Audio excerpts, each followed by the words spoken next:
Si vous nous rejoignez à l'instant, vous avez fait le meilleur choix, c'est celui de regarder votre chaîne de télévision Info TV et surtout de suivre votre programme Espace Miné, 10h, 11h52 de lundi à vendredi. Nous sommes mardi, tous les mardis nous parlons entrepreneuriat, tous les lundis nous parlons politique, tous les mercredis nous parlons diaspora, tous les jeudis nous parlons spiritualité, tous les vendredis nous parlons société. Donc, comme nous parlons donc de l'entrepreneuriat ce matin, une interrogation fondamentale, Ibrahim, peut-on vendre lorsqu'on n'est pas connu?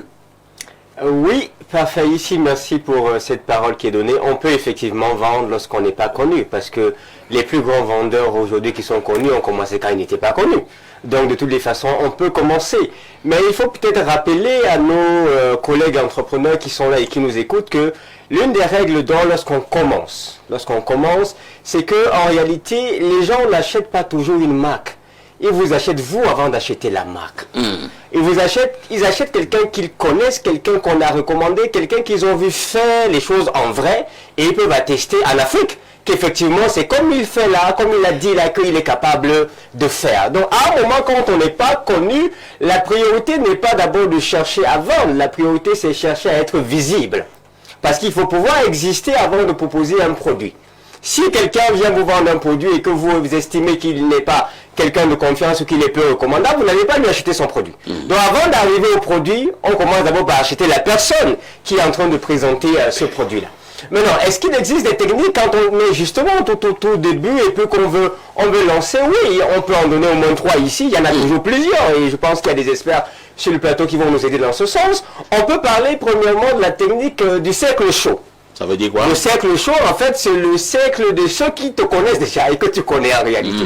C'est-à-dire tes amis, les membres de la famille, les anciens collègues, les anciens camarades de classe, tous ces personnes, les voisins. Moi, je connais plein de personnes qui ont commencé un petit business, ils ont commencé à informer leurs voisins et les voisins ont passé des commandes. Donc, on commence d'abord avec la technique du cercle chaud en allant vers des personnes en réalité qu'on connaît déjà, bien qu'on ne soit pas connu sur la scène nationale, régionale, etc. Parce qu'il faut même dire que sur le plan des premiers revenus, 80% des premiers revenus proviennent du cercle chaud. Ça, les entrepreneurs doivent le connaître. Il y a beaucoup là, ils se lancent, ils disent que qui va d'abord acheter, on n'est pas connu. Non, mais vous êtes connu par votre famille, vous êtes connu par vos amis, vous êtes connu par vos camarades, vous êtes connu par vos collègues, vous êtes connu par vos voisins. Donc, commencez avec le cercle chaud. La deuxième chose, ou deuxième technique qu'on peut également utiliser pour pouvoir vendre lorsqu'on n'est pas encore quelqu'un de connu comme le quota de modération, c'est il y a la méthode de la présence physique. La présence physique. Parce que, vous voyez, aujourd'hui, on commence à se méfier un tout petit peu, en Afrique, hein, je reste en Afrique, je ne parle pas de façon globale dans le monde. On commence à se méfier de ce qu'on voit en ligne. Il y a des gens qui me disent, j'ai commandé, ce n'est jamais arrivé, tu commandes ça, tu vois comment c'était beau, hein, mais quand c'est arrivé, c'est une histoire de pacotille. En fait, les gens sont méfiants.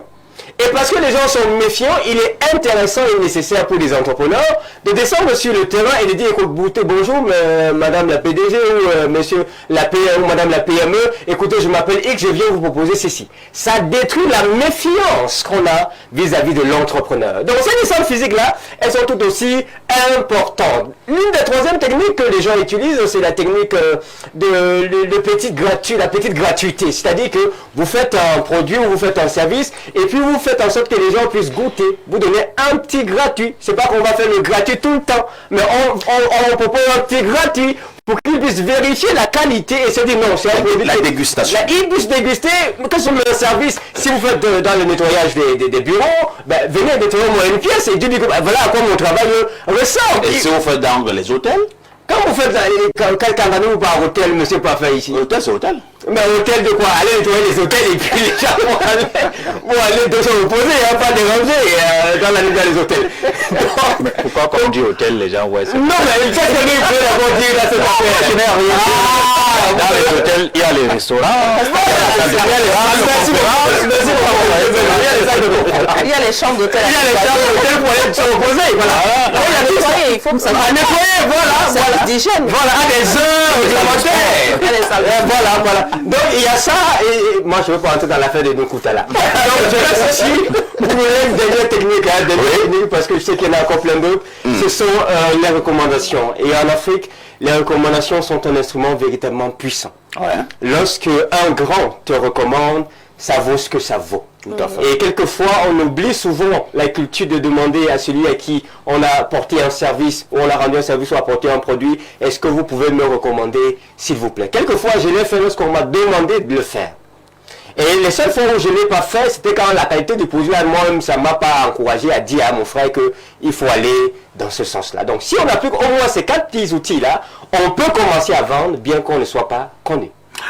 Merci, Ibrahim, pour ce décor que vous venez de planter de manière formidable. Ingrid, vous qui êtes également, entre autres, vous êtes aussi dans ce domaine de l'entrepreneuriat. Ce matin, nous voulons savoir comment vendre quand personne ne te connaît. Ibrahim l'a relevé tout à l'heure. Ils sont nombreux qui veulent se lancer dans une affaire, dans un business, mais ils ont cette peur que personne ne me connaît. Est-ce que je pourrais vendre? Est-ce que ça vaut la peine? Alors, quel est le conseil, ou alors, que pensez-vous de manière générale de ceux qui sont dans cette situation? Alors, c'est un thème très large. Ah oui. Très, très large. Mais ce que je peux dire, je vais m'inspirer de mon propre parcours en tant qu'entrepreneuse, puisque j'ai ouvert ma structure qui propose les formations et tout. Il faut aller chercher les clients. Et je vais aussi m'inspirer de certains clients que j'ai pu accompagner en formation, puisque en termes de prise de parole dans les affaires, on parle pour impacter, réseauter et vendre. Donc, premièrement, je dirais que c'est possible de vendre sans être connu. Et mais bien même quand on est connu, on vend avant d'être profondément connu. Pourquoi? Premier cas, je vends même si je ne suis pas connu. Pourquoi? Parce que il y a la perception de valeur qui doit être intégrée par le cerveau du prospect ou de celui qui me découvre d'une façon ou d'une autre. Soit parce qu'il entend parler de moi par recommandation, soit parce qu'il est curieux, il me voit sur le digital, parce qu'il y a l'approche physique. Et aujourd'hui, on est de plus en plus dans la digitalisation, même s'il y a des méfiances encore très bien ancrées. Donc, c'est la valeur perçue du produit que je propose ou du service que j'apporte. Si le cerveau de mon prospect ancre en lui la valeur perçue, c'est déjà gagné d'avance parce que c'est psychologique. Deuxièmement, il y a la confiance, la relation de confiance qui doit d'abord être établie. Tout à l'heure, c'est Emmanuel, Ibrahim, autant pour moi, tu m'excuseras, a dit quelque chose beaucoup de choses de très importantes. On vend d'abord la personne. C'est vrai qu'on vend la personne avant le produit parce que c'est émotionnel. Mais en tant que personne, beaucoup d'entrepreneurs font des erreurs qui font en sorte que d'emblée, ils ratent leur vente, même s'ils sont connus ou s'ils ne sont pas connus. Alors, quelles sont ces erreurs-là? Ils vont parler d'eux en tant qu'individus. Oh, j'ai fait le voyage, je suis allé à Singapour. À Singapour, à Dubaï. Ils montrent des images de luxure qui se font parce qu'ils jouent sur l'impressionnisme et sur la persuasion qui n'est pas fondée. Or, quand la persuasion elle est fondée, ça voudrait que tu parles de toi, mais pas de toi en tant que personne, mais de toi en tant que produit. D'où la perception de valeur qui facilite psychologiquement l'adhésion. Ensuite, il faut créer la confiance. La confiance, c'est quoi? 3 points importants. La clarté. Est-ce que tu es au clair avec ce que tu proposes? Est-ce que tu es au clair? Est-ce que tu es intègre? Est-ce que tu es aligné? Est-ce que c'est authentique? Donc, il faut cette clarté très simplifiée. Deuxième chose, c'est que, en plus de la confiance, quand on va parler de clarté, on va parler de preuves. De preuves tangibles, de preuves concrètes. Si je te dis aujourd'hui, parfait, j'ai formé des entrepreneurs ou j'ai formé des cadres supérieurs, tu vas me demander c'était où, quand. Tu n'as pas à me demander ça. Dans mon pitch, quand je te parle, il faudrait tout de suite poser le cadre. De telle sorte que ce soit facile pour le cerveau à comprendre et accepter. Je te dirais que en 2024, j'étais à Yaoundé, j'ai formé les cadres supérieurs des boissons du Cameroun et je te montrerai même des photos. Je te dirais, si tu vas sur ma page où je te propose des photos, que tu vas voir, je suis sur le terrain avec des cartes. Et en plus, je te donne le témoignage du directeur général. N'est-ce pas crédible? Tout à fait. Et ça établit une confiance, une preuve sociale, un témoignage à l'appui. Donc, avec ça, ça ramène à la confiance. Et quand il y a confiance, on ne peut pas dire que la confiance va juste rester, j'ai envie de dire, comme la marchandise qu'on a étalée par terre. La confiance va donc reposer sur un dernier pilier qui est quel est le problème que mon produit mon service vient résoudre par rapport à la population. Ibrahim a passé 2 ans à parler de cette affaire. Quel est le problème que vous résolvez? N'est-ce pas, Ibrahim? Bien Ça veut dire que je prends le cours. Non, merci beaucoup. Tu es un grand entrepreneur. Il y a le problème, il faut être au clair avec le problème. Et quand je disais, quand on parle de parler de soi, c'est d'abord soi qu'on achète. On va parler de branding, personal branding. Il ne s'agit pas seulement de faire des photos. Il ne s'agit pas seulement de montrer les voyages dans les jets privés, les VIP, non. Il s'agit de quel est le problème que je résous et quelles sont les différentes valeurs qui tournent autour de ma personne qui sont liées au problème par rapport au client. Donc ces deux parties, c'est toujours comme du leadership. Je parle de qui je suis en rapport avec le problème urgent de ma cible, avec ses valeurs pour pouvoir lui proposer quelque chose. Donc ça veut dire, une fois que la valeur est perçue, la confiance est établie grâce à la clarté de ce que je propose, du message, du problème identifié qui va toucher l'émotion ou l'urgence. Là, je lui apporte des preuves de ce que j'ai déjà fait. Malheureusement, au début, quand on n'est pas connu, on a tendance, pour certains, à vouloir fabriquer des preuves. D'où un marketing mensonger que je déplore. On a parlé tout à l'heure d'une certaine gratuité. C'est à double tranchant, comme le couteau. La gratuité permet de découvrir, comme nos mamans qui ont toujours fait dans l'informel, ou au marché, tu arrives, on va te donner des arrachés, on dit on veut le goûter. Quand on transpose dans l'univers entrepreneurial ou professionnel, moi par exemple, j'ai un séminaire sur l'intelligence émotionnelle là, qui va arriver du 27 au 28 février en ligne et en présentiel, mais du côté de Paris. Qu'est-ce que j'ai fait? Stratégiquement, en ligne, je l'offre gratuitement. Vous venez, vous allez découvrir le contenu, le contenant et la personne. Maintenant, est-ce que c'est crédible? Est-ce que ça vous rassure? Parce que le cerveau a besoin d'être rassuré. Il a besoin de connaître, de comprendre et d'être rassuré pour pouvoir décider facilement d'acheter. Donc, en soi, quand tous ces éléments sont bien agencés, que l'on te connaisse en tant que personne qui fait du personal branding ou en tant que corporate, ça facilite la décision d'achat. Lorsque quelqu'un parle de ce qu'il connaît, ça se ressent. Alors on passe la parole à Yaya Bello. Yaya, je voudrais adapter ce sujet à ton domaine. C'est possible. Parce que lorsque nous parlons là de la vente, on ne voit que vendre des pantalons, des marchandises, des produits, des services. Un homme politique se vend également. Alors si nous sommes donc en politique, et c'est ton cas, comment vendre quand personne ne te connaît? Mais ici, vous venez de me sauver. Parce que je me disais que, après avoir fait parler les experts dans le domaine, qu'est-ce que moi je voulais dire? Mais vous m'avez sauvé, merci beaucoup. Je pense que tu as beaucoup à dire même, parce qu'on peut prendre Martin Luther King, Nelson Mandela pour t'introduire là, c'est la vente de messages. Donc. Voilà, merci. Bon.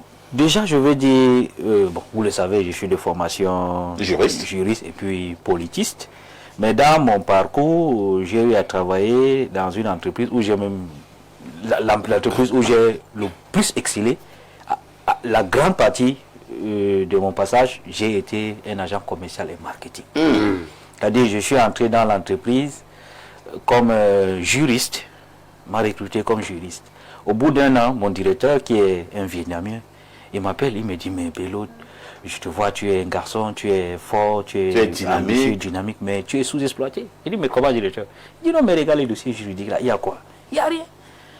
Il me dit, bon, je veux te transformer en agent commercial et marketing. Je suis d'abord surpris. Moi, je ne connais rien de ce qu'on. Il dit, non, laisse. Ça, vous êtes dans un système de diplomation dans votre pays. Mais un homme, c'est les aptitudes qu'il développe. Il a dit, en un an, je veux te faire devenir un agent commercial et marketing redoutable. J'ai dit, ok, allons-y. On a fait les formations en entreprise, on travaillait sur le terrain et tout. J'ai même les certificats de formation. Alors, j'ai fini là-bas comme responsable départemental de l'entreprise. Et je vous assure, en tant qu'agent commercial, j'ai été parmi les meilleurs dans toute l'Afrique. Parce que là, vous êtes juriste de formation. Voilà. Et qu'est-ce que j'ai remarqué? C'est là où je viens donc à ce que je voulais dire. C'est le produit. C'est ce que vous vendez qui fait de vous ce que vous pouvez, enfin, la réussite. Parce que quand le client vient, le client, contrairement à ce que les gens pensent, le client cherche la qualité. Tout à fait. Imaginez-vous là, par exemple, payer le taxe. Vous êtes dans un quartier, vous voulez manger du poulet ou du soya, disons comme ça. Vous êtes là, et Foulan, vous voulez du soya. Vous dites, mais non, bon soya, c'est à la briqueterie. Prenez votre taxi, vous partez. 1000 francs pour aller manger même le soya, peut-être de 1000 francs ou de 1500. Vous avez dépensé 1000 francs pour aller manger le soya de 1000 francs parce que à la brique, on vous dit que c'est là-bas où il y a le bon soya. C'est un exemple. C'est pour dire que c'est la qualité du produit qui fait la différence. Le client cherche ce qui est bien, ce qui a de la qualité. Maintenant, il met le prix et non l'inverse. C'est ce que j'ai compris. Maintenant, quand on vient en politique, c'est ce que vous vendez comme idée, ou bien comme idéologie, ou bien comme projet de société qui fait que les gens adhèrent à votre façon de voir. Parfois, on ne connaît même pas votre nom. Mais on se dit, il y a un tel leader qui a proposé ceci, cela. C'est même qui, après on dit c'est tel. Ok. Donc c'est pour ça que je dis que c'est la qualité du produit. Ce que vous proposez. Maintenant, votre produit peut avoir une qualité, disons, une pertinence ou une idéologie pertinente, mais il faut aussi savoir vendre cette idée. Il faut aussi savoir bien présenter. Très bien. Nicolas Boileau le disait, quelque chose... Ce qui se conçoit bien, c'est non seulement et les mots pour le dire arrivent aisément. Et aussi, il disait aussi que lorsque... non, ça c'est Alain. Bravo, j'ai oublié le nom. Il disait, là, ce n'est pas la présentation d'une belle chose, mais c'est la belle présentation d'une chose. C'est la même chose quand vous avez un produit qui est bien, qui est pertinent, qui est efficace. Il faut également savoir bien le présenter, savoir bien le vendre. Merci. Hein. J'aime bien Boileau, hein. Nicolas Boileau. Surtout avec cette citation, ce qui se conçoit bien, c'est non, c'est clairement. Il a aussi dit, quand l'oreille est blessée, que l'idée la plus belle ne passe plus. C'est pour ça que même la présentation d'une chose doit être bien faite. C'est bien pour les dragueurs, hein. Faut pas blesser les oreilles des filles. Alain, donc, on a bien donné les astuces hein, pour bien vendre un produit, un service, surtout lorsqu'on n'est pas connu. Si vous voulez, vous pouvez revenir sur certaines astuces. Maintenant, est-ce qu'il y a également des choses, des attitudes à éviter lorsqu'on veut vendre et que l'on n'est pas connu? D'accord. Comment vendre quand personne ne te connaît? C'est assez personnalisé, hein? C'est comme si on s'adresse à chacun de nous. Puis en particulier en tant qu'entrepreneur. Bien, si vous avez de gros moyens financiers, dans la théorie économique, il est démontré que la publicité a un effet multiplicateur sur le revenu d'entreprise. Bam, bingo, le problème est réglé, on fait de la pub, on fait de la com, on se révèle. Mais alors... Parfois, on se brise le crâne. Hein? Bon, en tout cas... De toute façon, ce qui est sûr, c'est que dans le cadre de cette émission, on veut coacher ceux qui veulent se lancer à leur propre compte, initier des entreprises sans grands moyens. Alors là, ça devient beaucoup plus subtil, beaucoup plus intéressant. Alors, qu'est-ce qu'on fait à ce moment-là? Bien, les techniques en question parfaite, chacun de nous, hein, ici, est en train de les appliquer. Nous sommes la manifestation de cette technique. Ingrid, c'est ce qu'elle fait, en fait. Ouais. Une présence médiatique où vous apportez votre expertise, vous démontrez que vous avez de la matière, du contenu, le marketing de contenu. Elle ne va pas parler explicitement, forcément, de ses produits, de ses entreprises, mais l'expertise, la façon de traiter les sujets suscite un intérêt et focalise, cristallise les attentions sur sa personne. Et l'intérêt peut facilement être capitalisé et réorienté vers le portefeuille de prestations qu'elle offre. Donc déjà, sur le plateau, nous avons les réponses. Parfait, quand vous commencez, vous ne devez pas avoir peur. Vous-même, comme les Camerounais disent, de charbonner. Tout à fait. Aller prospecter sur le terrain. Hein? Je ne sais pas moi, porte à porte, c'est pas parfois très agréable, parfait, mais il faudra retrousser les manches et aller. Il faut mouiller le maillot. Mouiller le maillot. Vous n'avez pas le choix, vous n'avez pas les moyens. Chacun doit avoir les moyens de sa politique, donc du coup, il faut le faire. Maintenant, avec l'arrivée des réseaux sociaux, des différentes plateformes, là, vous pouvez avoir maintenant les médiums qui vous permettent de faire la chose de la façon la plus soft possible. Maintenant, créer de bons contenus ayant déjà bien ciblé votre clientèle cible pour spécifier hein, au travers du contenu que vous proposez, quelque chose de vraiment alléchant pour la cible en question. Vous avez toutes les différentes plateformes que nous avons aujourd'hui. Et vous allez voir que ce qu'on voit faire là sur les différentes plateformes chez nos gens qui font de la vente en ligne parfait, vous allez remarquer, c'est une technique qu'ils appliquent qui répond à la question comment vendre qu'on n'est pas connu, ou alors qu'ils appliquent tout simplement pour générer des revenus et que nous allons évoquer ici. Vous avez remarqué que certains, ils font des screenshots, des échanges, des ventes, des témoignages de vente, des messages, ils viennent partager. La vie sociale. Voilà, tel client a été satisfait par le produit, etc. Ah, c'est stimulant pour les prospects. On se dit, ben, si tel a été satisfait, ben, ça veut dire que le produit forcément est bon. Ça veut dire qu'on ne devrait pas, bien qu'il ne soit pas de belle notoriété, on ne devrait pas trop redouter d'acheter son produit. Donc c'est des techniques comme ça, il faut les appliquer. Et ça vous permet progressivement de gagner en notoriété par vente après vente. Ben alors, qu'est-ce qu'il faut éviter? Bon, qu'est-ce qu'il faut éviter? Justement, éviter de chercher à adopter des stratégies marketing qui ne correspondent pas aux moyens que vous avez. Parce que là, ça ne va pas le faire. Et si vous pensez que forcément, immédiatement, vous allez vendre, non! Vous n'allez pas forcément vendre comme ça et aussi facilement. Hein. Vendre, c'est pas facile. Donc, du coup, essayez aussi de mettre de l'emphase sur comment je me rends utile aux gens. Parce que c'est là, hein, c'est en vous rendant utile parfait. Vous fréquentez les gens et des échanges. Parce que ce sera le truchement que vous allez utiliser pour finalement faire comprendre que non, au-delà de ce que je vous apporte comme expertise, j'ai écrit tel article récemment, je parlais de telle chose, etc. Mais en fait, il n'y a pas que ça. J'ai écrit ça, en fait, c'est parce qu'en arrière-plan, je fais ci, je fais ça. Ah, donc, au-delà de ce que tu nous donnes comme expertise, des lumières que tu nous apportes, donc il y a ceci que tu... Ah, d'accord, super, et tout. Oh, les gens, parfois, ne veulent pas commencer par là. Ils veulent directement attaquer la vente et parfois ils n'ont pas la bonne politique, la bonne stratégie pour amorcer immédiatement la vente et ça fait des couacs. Et ça fait des couacs. Avant de repasser la parole à Ingrid, insiste, hein, Ingrid aime trop parler. Ingrid, on vous passe la parole. Effectivement, parce que ce qui est dit là est tellement pertinent et ça peut sauver des vies, ça peut faire gagner du temps, de l'argent qui ne pourra pas être dilapidé n'importe comment. Donc je vais essayer de rebondir tant bien que mal à tout ce qui a été dit ici, à surtout ce qu'il ne faut pas faire. Premièrement, je pense qu'il faut ne pas mettre les pieds sur le marché sans être formé. Le besoin de formation. Oui, on revient encore à la première partie de notre émission Espace Miné. Il faut d'abord être formé. La formation, c'est sur différents couloirs. Il y a la formation d'abord de confiance en soi. On ne met pas les pieds dans l'entrepreneuriat, dans le business, quand on a peur et qu'on ne sait pas pourquoi on a peur. Parce que la peur, c'est comme les warnings. Ça peut te signaler que, attention, là, tu ne maîtrises pas le secteur. Il faut te préparer avant d'y aller. La formation, c'est peut-être parce que tu es trop confiant. Or, le marché a ses réalités que tes réalités-là ne sont pas sur ton papier, sur ton business model. Donc, il faut être un peu comme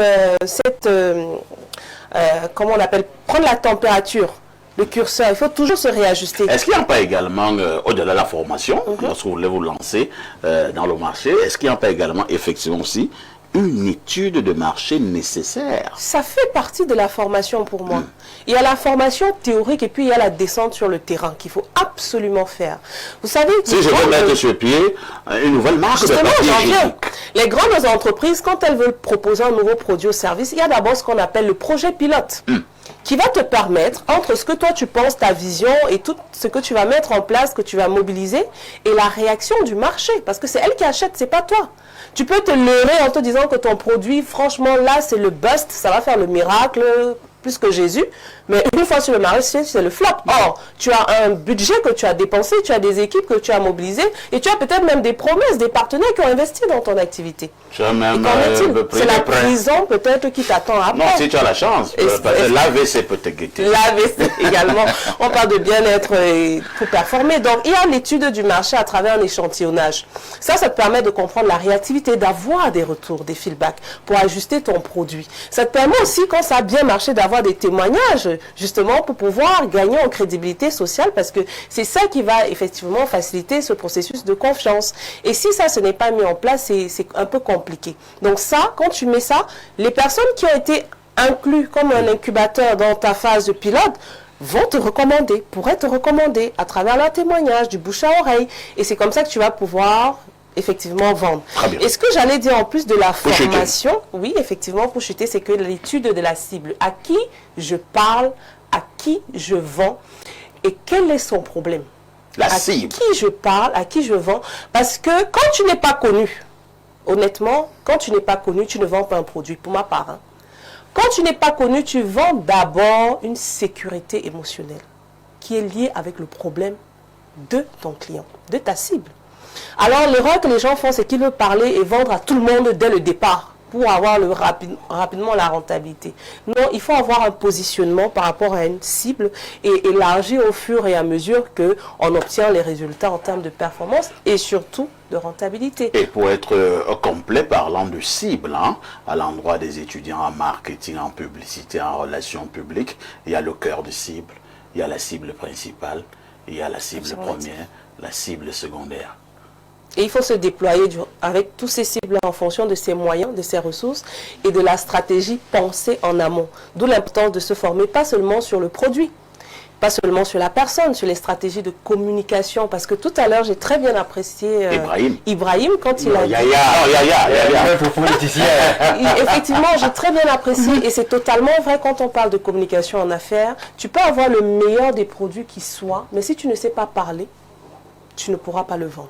Tu vas faire un flop. Merci. Bonjour, le modérateur de la modération. Parfait, mon cher, le Bayam Salam, c'est le propre du Camerounais. C'est le réseautage, comme partout et dans tous les domaines. Monsieur Aïssi, bonjour à ton panel. En réalité, le produit doit être testé par le consommateur. À lui d'adhérer ou pas. Quand ce sont des histoires d'amis, ça ne marche pas. Quand tu n'es pas dans un réseau. Bon, ça dépend de ce que vous mettez dans le réseau. Hein?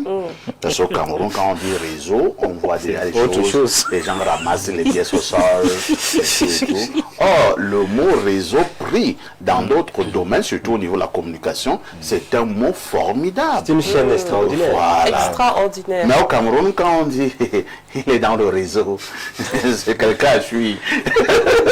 Les choses du Cameroun sont toujours un genre. Il y a le vocabulaire camerounais. Bonjour à vous, le congélateur, 400 litres de modérateur. Incroyable. Bonjour Monsieur Parfait, ici, votre thématique a le mérite d'asseoir une réalité que beaucoup balaient du revers de la main. C'est la communication. Sans rejeter ni mettre en veilleuse ce que vos brillants invités, à l'instar de Monsieur Ibrahim, ont argumenté sur le plateau. Quand personne ne vous connaît, vous devez communiquer. Maintenant, comment communiquer efficacement? C'est là qu'entre en jeu tout le package qui a été gracieusement offert sur votre plateau. C'est Luc, le paysan, dans l'âme depuis Kribi. Un autre message ce jour, que dit le téléspectateur? Bonjour, merci pour le travail que vous abattez tous les jours. Moi, c'est Louis Martial. Je suis étudiant à l'université de Yaoundé et je vis à Biamassi. J'ai mon entreprise en cours de création et j'aimerais avoir des partenaires, s'il vous plaît.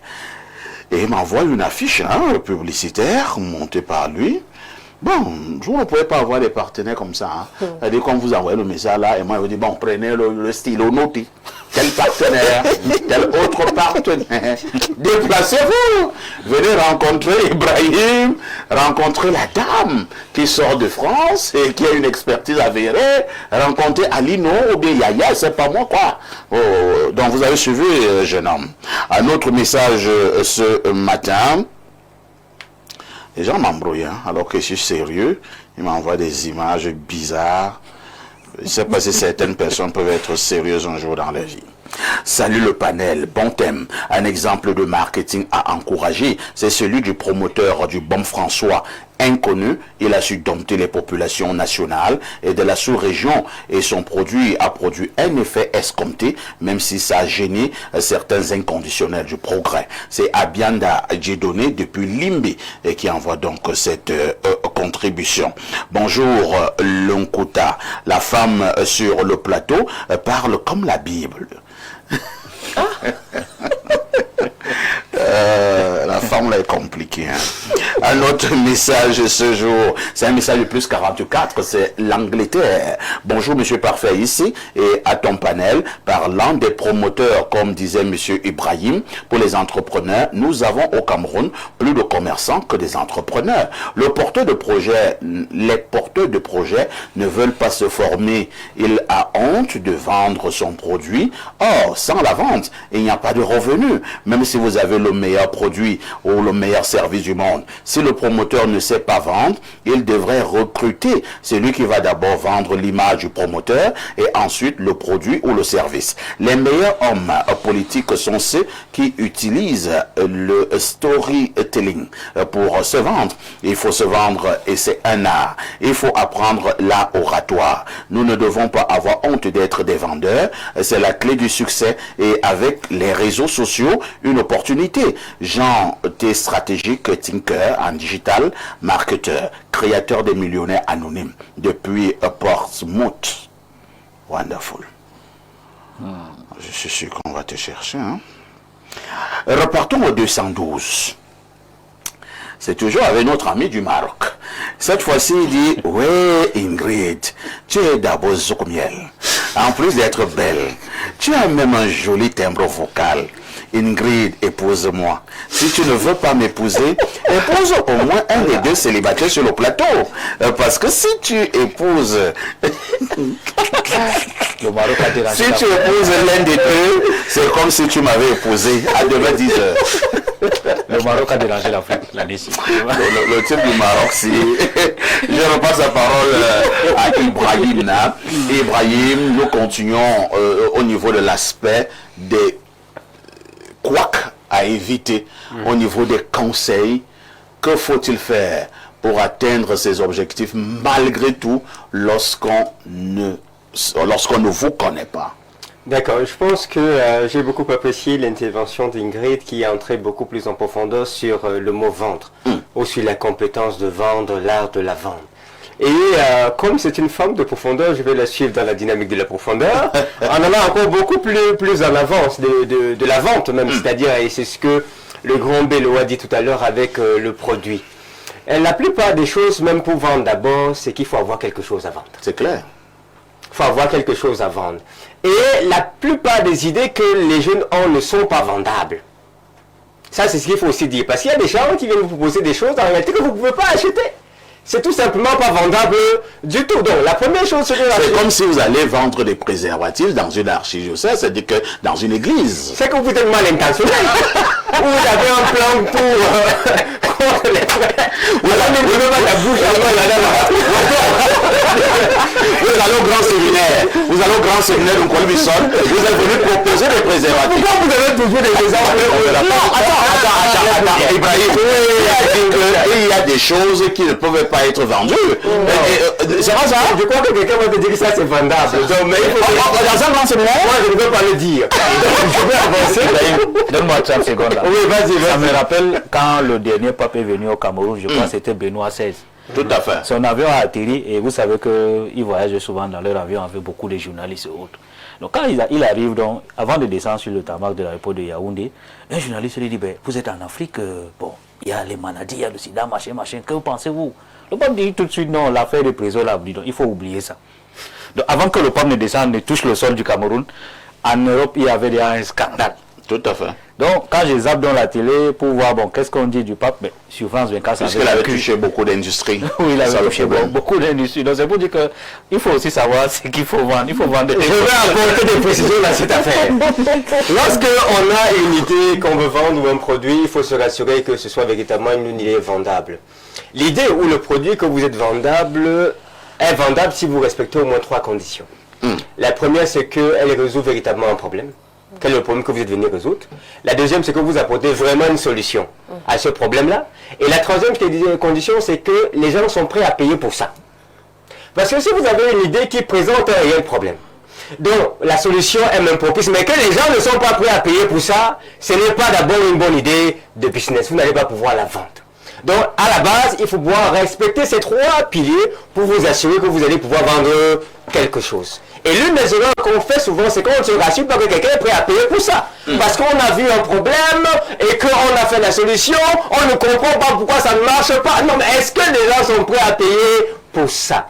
Une fois que vous avez levé cet équivoque-là, on estime donc que vous avez maintenant un bon produit ou un bon service qui est business, qui peut être une idée de business. Pas une idée brillante, mais une idée business. Et l'un des problèmes que j'ai avec la plupart des jeunes, c'est que certains se lancent parce qu'ils recherchent une idée géniale, une idée grande, une idée complexe. Mais mon ami, à un moment, il faut baisser le niveau et chercher une idée qui soit utile, même si elle est petite. Merci, Ibrahim. Parce que si elle est utile, les gens paieront pour ça. Chercher une idée utile, même si elle est petite. Alors, il y a quelqu'un qui me dit ici, Perfecto, salut, s'il te plaît, est-ce que Ingrid Tange est mariée? C'est Roger Mani Abicor. Incroyable. Lui, il a ce projet. C'est le Marocain, toujours. Non, ce n'est plus le Marocain. Ça, c'est quelqu'un d'autre. Hein? Alors, bon, je ne sais pas. Ingrid, je ne sais pas si vous voulez répondre. Hein? Vous êtes libre. Oui, je vais répondre à la question. Non, Ingrid n'est pas mariée. Ah, c'est une bonne nouvelle hein, pour des millions de téléspectateurs. Mais j'espère que par la suite, ils vont envoyer des questions en lien à la thématique et non pas sur la personne d'Ingrid. Sinon, c'est intéressant pour le public. Non, mais on commence d'abord par Ingrid, puis le va suivre. Bonjour, parfait. Waouh! Ingrid, non seulement elle est belle, mais elle a plein de connaissances. Décidément. C'est toujours la vente? C'est ça la vente. Mais quoique, si on contextualise. Ingrid se vend, donc c'est ça la vente. Non, c'est même ça la vente. Elle a commencé à vendre ça, personne, elle est agréable à la cible. Bonjour en parfait et à tout ton panel. Pour vendre quand personne ne nous connaît, nous devons bien cibler le problème à résoudre en adaptant ce produit au niveau du portefeuille des consommateurs. C'est Hilaire de Niga qui envoie cette contribution. Mais Hilaire, ça faisait longtemps. Vous étiez pourtant l'un des fidèles téléspectateurs. Hein? Merci Hilaire parce que vous êtes revenu à des meilleurs sentiments. Vous avez vu que de l'autre côté c'est du pipeau. Alors, parfait. Est-ce que tu me permets de poser quelques questions suite à ce que Hilaire l'a dit? Et ça revient aussi à ce que Ibrahim a dit tout à l'heure.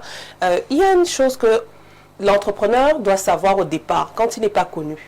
On a parlé de cible, on a parlé de problème, on a parlé de solution. Et est-ce que le client, le prospect, parce qu'il n'est client que lorsque son argent est entré dans ton compte, est-ce que le prospect est prêt à payer pour ça? Disons que le prospect, c'est le potentiel client. Le potentiel client, oui. Donc, dans la phase de formation, on a la formation en marketing, en vente, en communication et ton expertise, parce que ça, c'est un problème que beaucoup d'entrepreneurs font. Je prends l'exemple des coachs comme moi ou des formateurs, tu te formes au coaching, à l'accompagnement. Mais la vraie problématique qu'ils rencontrent après une fois lancé, c'est qu'ils ne savent pas vendre leur coaching, ils ne savent pas vendre leurs compétences et encore moins leur personne à partir du storytelling où ils vont parler d'eux et non d'eux au service du public. Très bien. Alors, d'où je voulais en venir, c'est quoi? C'est que quand tu as ton produit, ton packaging et tout, il faut savoir quel est le niveau financier de ta cible. Autrement, est-ce que la cible à qui je m'adresse a les possibilités de payer ce produit? Sinon, tu vas frapper dans du mur. Si tu as un produit qui correspond à un problème qui est bien marketé et que tu t'adresses à la mauvaise personne, tu vas t'épuiser et tu vas perdre confiance en toi. Et le temps passant, tu vas perdre en ressources financières pour la campagne publicitaire, pour la visibilité sur les plateaux télé, etc. Mais parce que tu t'adresses à la mauvaise cible ou à la bonne cible qui n'a pas compris l'urgence de passer à l'acte d'achat. Merci Ingrid. Bonjour le grand neuf de la modération. Moi c'est Muriel Blanche. Zibi. D'accord. vaut la peine. C'est donc Muriel Blanche Zibi, depuis la ville de Kiousi. Merci pour tout ce que vous faites au quotidien pour éveiller les connaissances des populations. D'autres contributions, hein, je suis bousculé là comme d'habitude. Je vous amène d'abord au 385. Il s'agit de quel pays là? Il s'agit de la Croatie. Ah, formidable. On vous regarde en Croatie. Bonjour, pourquoi Alain Dourouji? Les gens vendent tout, n'importe quoi, n'importe où, n'importe quand. Pourtant, il faut bien s'organiser, savoir quoi vendre, où vendre. Je suis noir, Laura, vu que j'ai réussi, c'est grave. Hein? Un autre message ce matin. Bonjour, parfait. Qu'est-ce que c'est formidable de suivre une belle dame. Ingrid a fait ma journée. Décidément. Bonjour, parfait. S'il te plaît, demande à cette jeune dame comment elle a fait pour garder son ton africain après plusieurs années en France. Adresse-lui mon admiration et dis-lui de rester naturelle comme elle est. C'est Bruno Nouque. J'ai pris... Merci Bruno, je retiens. Tu n'as pas voulu devenir métisse? Non, jamais. Jamais. Au contraire, je trouve que l'Occident m'a éclairci autant pour moi. Et pour ce qui est de l'accent, je pense que plus tu restes ancré dans ton identité, plus tu as de la valeur et mieux tu es en paix, à l'aise avec toi-même. Et ce qui vient de l'extérieur ne peut qu'être un complément pour davantage bonifier qui tu es identitairement parlant. Donc voilà. Avec ta peau africaine, tu te vends. Ah oui, je suis africaine et fière de l'être. Cette peau vend? Cette peau est vendable? Elle est vendable. Ouais. Ça dépend du contexte et tout le reste. Si, oui, elle est vendable. Les Blancs aiment cette peau? Oui, il y en a qui... Vous avez des expériences? C'est-à-dire? Des expériences où les Blancs ont aimé votre peau? Des expériences où les Blancs aimaient ma peau. Alors, moi je dirais plutôt vous que... Vous êtes situé dans quelle expérience? Je n'ai pas eu de l'arrière-pensée pour le dire. Ces questions-là. Justement, je veux qu'il contextualise et je ne veux pas ça rien d'emblée. Je veux qu'il me donne sa matière. Alors, on va repasser la parole. Je veux te dire, quand j'ai commencé le boulot, ils étaient... parce qu'avant d'être entrepreneur, moi j'étais d'abord dans les métiers en hôpital. Ouais. J'ai travaillé en cardiologie au bloc opératoire, j'ai travaillé aussi en psychiatrie, en maison de repos, en tant qu'aide-soignante diplômée d'État dans un début. Ensuite, infirmière. Donc, je suis toujours dans l'accompagnement de l'humain. La psychologie, le comportement, la réaction, le comment du pourquoi. Et d'où viennent les causes, l'origine. On transpose ça dans l'entrepreneuriat, le pourquoi du produit, etc. Donc, c'est pour dire qu'au départ, oui, c'était très apprécié ma peau quand tu approches les clients en milieu hospitalier. Oui, ils sont dans la les malades aimaient votre peau. Hein. Oui, les malades. Et puis aussi, nous, les Africains, on a une approche systémique très chaleureuse, très humaine, que l'Occident n'a peut-être plus. Je ne sais pas s'il a toujours eu. Et ça marque, ça fait la différence. Même mes collègues, mes supérieurs, les médecins, c'était toujours un plaisir de travailler avec eux. Donc voilà. Alain, donc nous parlons de la vente. Qu'est-ce que vous retenez à quelques minutes de la fin de ce programme? Parfait, je dois dire que Ingrid a fait une grande opération de vente au point où les gens en arrivent même au déni de ce qu'on voit, de ce qu'on perçoit. C'est-à-dire que même les problématiques autour de l'accent, on lui force une non-francisation. Bon, moi, je la sens parce que je suis un professionnel des métiers de la voix. Hein? Donc, ce que je veux dire concernant la vente, on peut contextualiser ça. C'est un truc qu'on voit tout le temps.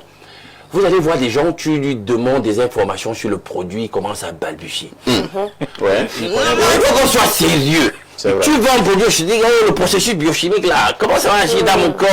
Il commence à... Le processus biochimique, ceux qui vendent par exemple la pharmacopée naturelle, tu dois être capable de m'expliquer. Non, tu dois m'expliquer. Bon, tu veux pas. Je suis d'accord. Toi-même, tu consommes ton produit. C'est sûr pour toi, tu le consommes d'abord toi-même, il te fait plaisir. Ton giron immédiat là, les gens comme ça, parce que c'est ça parfait. Tout à fait. Si tu n'arrives pas, tu ne peux pas le moins complexe, tu veux le plus complexe. Comment tu fais ça? Ça devient compliqué. C'est ça la vente. Impacte d'abord ton univers immédiat. On voit comment tu as vendu là, et puis voilà, tu vas étendre ton spectre par la suite. Donc il faut être objectif. Bonjour, Espace Miné, toujours un plaisir de vous écouter au quotidien. Vendre sans être connu, c'est le défi auquel toutes les entreprises sont confrontées à leur lancement. Toutes les grandes entreprises connues aujourd'hui sont parties de rien. Ne pas être connu n'est pas le problème au départ, mais le fait de ne pas comprendre ce que tu fais en est un. Une seule personne qui te fait confiance vaut mieux que 1000 inconnus. Et qui a exactement le problème que je peux résoudre? C'est là la question phare. c'est Mbimbe Donald depuis Bokoko qui envoie donc cette contribution. Un autre message. Bien le bonjour perfecto, il est un riche panel. S'il vous plaît, j'aimerais bénéficier de l'accompagnement des entrepreneurs sur le plateau dans le but de m'améliorer. Signé Pékin depuis Ngaoundéré. Pékin, appelé après cette émission, hein, on verra bien. Un autre message ce jour. Bonjour, parfait. Moi, c'est Alino Tiak. Je voulais demander à la dame à quoi sert l'audience dans les ventes. L'audience dans les ventes. J'avoue que je ne comprends pas bien la question. Hein. À quoi sert l'audience dans les ventes? Mais c'est une descente des prospects. C'est une prospection. C'est une base de données. Voilà, si c'est en ligne, bon, ça dépend en direct, du contexte. L'audience, déjà, c'est le public. Voilà, c'est toute adresse. Donc, c'est des potentiels clients, c'est des prospects. Maintenant, c'est général, c'est vague, c'est pas spécifique. Tu parles à tout le monde ou à personne. Et quand tu parles à tout le monde et presque à personne, bon, bah, qui viendra spécifiquement se reconnaître dans ce que tu dis? Tu vois, c'est un peu... Très bien. complexe. Il faut cibler. Et Brahim, il faut cibler. Yaya Bello, pour le cas des hommes politiques camerounais, avez-vous l'impression qu'ils savent se vendre? Je n'ai pas l'impression. Oui, il faut le dire.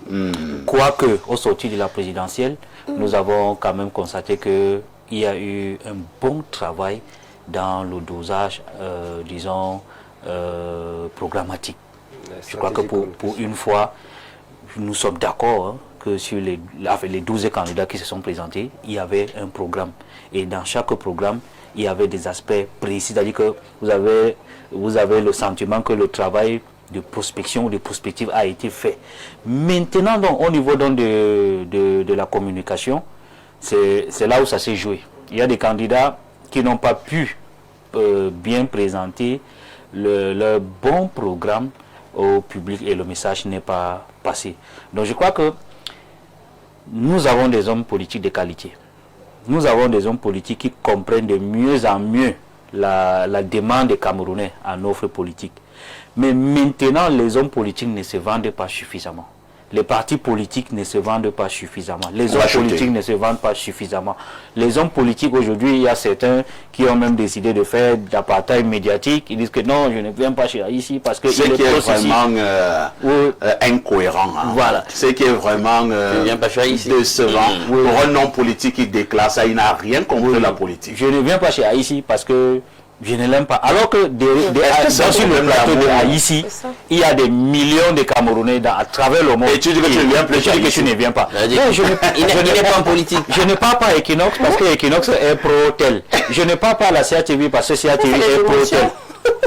Alors que ce monsieur, ou bien ce parti politique, a un projet de société, je n'ai même pas envie de dire révolutionnaire, mais parce qu'il ne communique pas, il y a donc une sorte de stigmatisme, en fait, d'incompréhension. Oh oui, Ingrid. Je ne suis pas dans la politique déjà, je préfère le dire, mais néanmoins, en termes de communication, je fais appel à mon sens du leadership, puisqu'on fait des formations en leadership et communication. Un leader, faut-il vendre sa personne ou vendre la vision? La vision. Voilà, donc pour moi, la vision aussi est portée par un leader. Justement, après ça se tient. Il y a l'interaction, notamment en politique. Merci. Parce que quand vous présentez, doit être l'incarnation de cette vision. Voilà. Bonjour les démineurs. Il faut savoir la porter et donc la communiquer pour faire lever un engagement. Bonjour les démineurs, perfect s'il te plaît, invite encore Ingrid. Ou alors, elle nous donne le nom de son compte officiel, c'est Josiane. Ingrid Tandieu, c'est mon Facebook et mon LinkedIn. Et là-bas, vous avez mon contact, le contact de mon secrétariat avec le numéro qui est directement sur les réseaux sociaux. Vous pourrez envoyer vos messages, surtout vos problématiques en lien avec vos besoins. Et je pourrai vous faire un retour. Oh, je suis tout excité de suivre cette dame. Tout excité. Bon, c'est polysémique, prenons ça. Si c'est dans le bon sens. Si c'est dans le bon sens. Si c'est une excitation intellectuelle, ça peut arriver. Je suis excité sur le plan intellectuel. Je vous annonce une mauvaise nouvelle. Nous sommes arrivés au terme de ce programme. Merci à Yaya Bello, merci à Ibrahim, merci à Lino, infiniment merci à Ingrid qui est venue sur ce plateau pour la toute première fois. C'est une dynamique camerounaise qui vit du côté de Paris et qui est véritablement douée et qui est une enseignante dans beaucoup de domaines. Vous-même, vous l'avez suivi. N'oubliez pas la rediffusion de ce programme, c'est tous les soirs à partir de 22h30. Avec tout ceci, que faites-vous encore ailleurs?